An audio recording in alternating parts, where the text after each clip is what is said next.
देवियां थीं वो हमेशा घूंघट यहाँ तक रखती थी। महाराज, पतिव्रता स्त्रियों के लक्षण क्या होते हैं?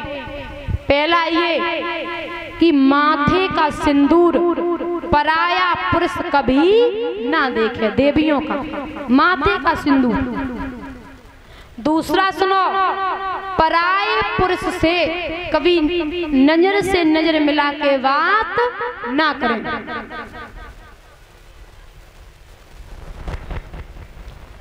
अब आप लोग कहोगे कि नजर से होता ही क्या है? आंखों से होता ही आधार कार्ड बनवाए, सब समझदार लोग हैं। आधार कार्ड कहते माताओं, पहले की देवियां इतना घूंघट रखती थी, ना माथे का सिंदूर दिखाई देता था, ना नजर से नजर मिला के किसी से बात हो पाती थी। पता है ना, अब तो ऐसी ऐसी साड़ियां चली हैं कि पूरा फेस ही दिखाई देता है, यहाँ तक नको या फिर यहाँ तक कोई फर्क ही नहीं, पूरा फेस दिखाई देता। पहले तो ये पता है ना, अभी भी देवियां होंगी, अभी भी देवियां इतना घूंघट करती है पहले की। अब पता है आजकल की देवियां कहती है, अरे इतना घूंघट, अरे मुझे घुटन हो रही है। सासू के यहाँ पे जाएं तो ये बोलेंगी मुझे घुटन होती है। अब सास ससुर अच्छे मिलने लगे, बोले लला मत जाको, कोई जरूरी नहीं है, जींस पैंट पहनो घर में घूमो, क्या जरूरी है साड़ी बांधे हो? सास ससुर अच्छे मिलने लगे। अब तो महाराज, अब पता है ना, पहले देवियां काफी अब तो साड़ी पहनती हैं, लेकिन देवियां अब जो है ना वो तो जींस पैंट पहनती हैं। पहले की देवियां दादा कहते ना, बच्चा छोटा है तो माँ के पल्लू से जैसे पसीना आ जाए फेस पे तो पोंछ लेता था। अब मैया पहने फिर रही थी शर्ट और पैंट, लल्ला बता पसीना का है तो पोंछे। पहले बालक कितना ही बड़ा हो जाए, जब आता था तो माँ के पल्लू से मुंह पोंछता था, अब पल्लू ही नहीं। अब तो पहनावा भी चेंज हो गया। बोले गोविंद भगवान की। दादा श्री सुखदेव भगवान वर्णन करते, हे राजन परीक्षित, और बता दूं दादा, ये जमाना बड़ा विचित्र है, यहाँ कोई किसी का नहीं होता, और हमारे हिसाब से जमाने में किसी पर भी भरोसा नहीं करना चाहिए। पता है ना, धोखा वही देता है जिस पे भरोसा होता है। जब बुरा वक्त आता है ना, तो ऐसे ऐसे लोग छोड़ के जाते हैं, ऐसे ऐसे लोग आपने कभी सोचा भी नहीं होगा, ऐसे ऐसे लोग। पता है, एक पिता ने, ये सच्ची घटना है,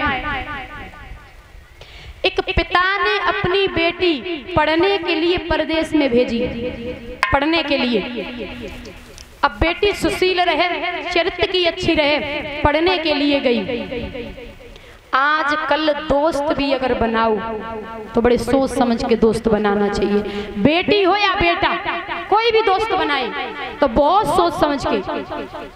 एक पिता ने बेटी भेजी पढ़ने के लिए, तो वहां उस बेटी की दोस्ती हो गई दादा। तो महाराज, एक लड़का बेटी का अच्छा दोस्त बन गया, अच्छा, बड़ी हेल्प कर रहा उसकी, बड़ा दादा ख्याल रखता, बहुत ज्यादा अच्छी दोस्ती बन गई। जब दोनों की पढ़ाई कंप्लीट हुई ना, तो दोनों को जॉब मिल गई। लड़का भी इंजीनियर हो गया और लड़की को भी जॉब मिल गई।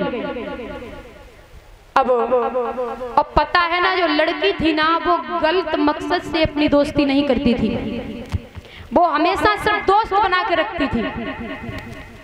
तो दादा काफी दिन हुए, उस लड़का ने लड़की से कहा कि मैं आपको पसंद करता हूँ, आप मेरे साथ में शादी कर लो। लड़की ने कहा नहीं, आप एक अच्छे दोस्त हो, क्योंकि लड़की संस्कार घर से थी, अच्छे घर से थी। उसने कहा नहीं नहीं भैया, आप मेरे दोस्त हो, आपने मेरी हेल्प करी और मैं दोस्ती निभाने के लिए पूरा जीवन बिता दूंगी, लेकिन आप कहो कि मेरे साथ में शादी कर लो, मैं शादी नहीं कर सकती, क्योंकि मैंने जब दोस्ती की है तो मैंने ये नहीं सोचा था, मैंने गलत नहीं सोचा आपके साथ कि मैं आपके साथ शादी करूंगी, मेरे दिमाग में कभी ये ख्याल नहीं आया। तो कहा भैया आप मेरे अच्छे दोस्त हो, मैं शादी नहीं कर सकती। उस लड़का ने कहा कि आप शादी करोगी, आप मेरे से शादी करोगी? उसने कहा शादी नहीं करूंगी, दोस्ती निभा सकती। दादा लड़की ने मना कर दिया।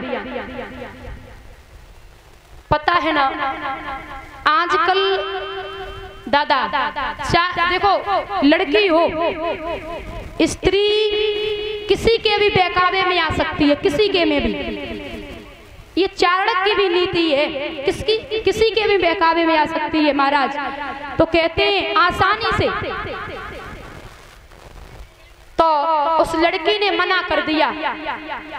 लड़का ने कहा ठीक है, आप मुझसे एक बार मिलिए, सामने बैठ के बात करूंगा। तो लड़की गई, लड़का ने कहा कि आप मेरे साथ शादी करोगी? बोले नहीं कर सकती। लड़का ने लास्ट में गुस्से में कहा करोगी या नहीं? लड़की ने बोल दिया नहीं। तो लड़के के पास था तेजाब, तेजाब लेकर के गया और लड़की के चेहरे पे डाल दिया। लड़की की जिंदगी बर्बाद हो गई।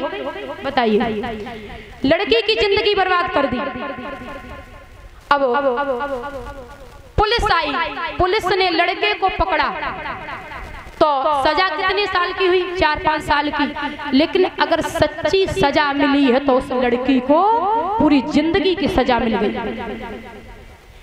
इसलिए कहते हैं दादा, लड़का हो या लड़की, दोस्ती हमेशा बहुत सोच समझ के करना चाहिए, कभी भी भरोसा किसी पर नहीं करना चाहिए। ये खबर सोशल मीडिया बहुत जोर की वायरल थी, आपने सुना हो। कभी भी दोस्ती करो, क्योंकि ये छोटी छोटी बातें दादा हमारी तुम्हारी जिंदगी बदल देती हैं भैया। हमेशा सोच समझ के। और आपको बता दूं दोस्ती कैसी होना चाहिए। 2 लड़के थे, दोस्त से आपस में, बहुत अच्छे दोस्त से, बाइक से जा रहे थे। पता है नए नए भैया को बाइक मिल जाए ना तो गम कहाँ खाए हुए वाले महाराज, तो बड़ी तेजी से बाइक चला रहे थे। अब एक रेस्टोरेंट में पहुंचे हैं ना, तो वहां पर दोनों दोस्त ने चाय पी। अब एक दोस्त था, उसके पैंट पे चाय फैल गई। उसने कहा तुझे पता है ना मैं सफेद पैंट पहन के आया था और तूने मेरे पैंट को खराब कर दिया, चाय फैला दी। उसने गुस्से में आकर के तमाचा मार दिया। बताइए, हंसी में जा रहे थे, हंसी मजाक हो रही थी, बड़ी दोस्ती थी बचपन की, और 1 मिनट में तमाचा मार दिया। जब तमाचा मारा है ना तो उसने कहा पानी से लिखा, बोले तमाचा मैंने मार दिया, मुझसे गलती हो गई, मुझे माफ कर दे। दोस्त ने माफ कर दिया। अब दोनों दादा बाइक से वहां से निकले, दोनों निकले हैं, तेज बाइक चला रहे हैं। सामने से एक ट्रक आया, दोनों का एक्सीडेंट हो गया, दोनों घायल हो गए। दोनों दोस्त हॉस्पिटल में पहुंचे। अब पता है ना, एक दोस्त था उसका, उसे बिल्कुल दिखाई नहीं देता, उसका चित्त ही चला गया, और एक दोस्त सलामत था। अब उसने जो सलामत था, उसने डॉक्टर से पूछा कि मेरा दोस्त ठीक तो है? बोले नहीं, आपका दोस्त कभी जीवन में देख नहीं सकता। 1 घंटा इसके पास है, अगर किसी की आंख इसे मिल गई ना तो ये संसार को देख सकता, वैसे ये नहीं देख सकता। तो उसने कहा कि अगर किसी की आंख हो तो लगवा दो, आप पैसे की टेंशन मत करना, मैं जितना पैसा खर्च होगा उतना पैसा दे दूंगा। दोस्ती देखिए दादा, सिर्फ बोले किसी की आंख नहीं है तो उस दोस्त ने अपनी आंख निकलवा करके अपने दोस्त को आंख का दान कर दिया। अगर दोस्ती हो तो ऐसी होना चाहिए महाराज। 10-15 दिन के बाद जब छुट्टी हुई है तो दोनों मित्र के आंखों पे पट्टी बंधी है। जिसका चित्त बिल्कुल जा चुका था सबसे पहले उसकी पट्टी खुली तो उसकी नजर दोस्त पे पड़ी। उसने जवाब दिया, डॉक्टर ये मेरा दोस्त पड़ा है और मुझे एक आंख से दिखाई क्यों नहीं देता? डॉक्टर ने कहा कि आपका चित्त तो जा चुका था, आपके मित्र ने आपको एक आंख दी है। महाराज वो पैरों से गिर पड़ा। तो दोस्ती भी ऐसी होना चाहिए। उस मित्र ने कहा, पता है ना, एक आंख से पूरी दुनिया आप भी देख सकते हो और एक आंख से मैं भी पूरी दुनिया देख सकता हूँ। दादा दोस्ती अगर हो तो दर्पण की तरह होना चाहिए। दर्पण शीशा, आप रो रहे हो तो दर्पण भी रो रहा, आप हंस रहे हो तो दर्पण भी हंस रहा। दोस्ती एक दर्पण की तरह होना चाहिए। बोलिए गोविंद भगवान की। और पता है ना, इस संसार में बहुत सोच समझ के रहना चाहिए।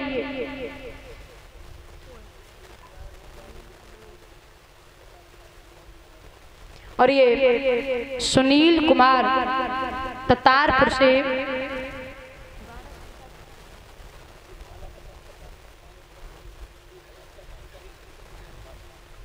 और ये 1000 रुपये भगवान की कथा में दान किए हैं। 10 रुपये समस्त स्टाफ को और कलश वाली कन्याओं को, संतों को भी सम्मान किया है। मुझे माला डाल के सम्मान किया।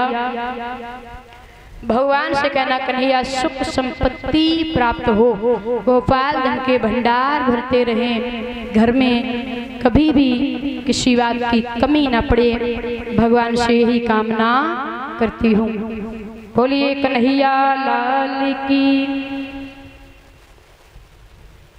आइए सही ताली बजाते भगवान।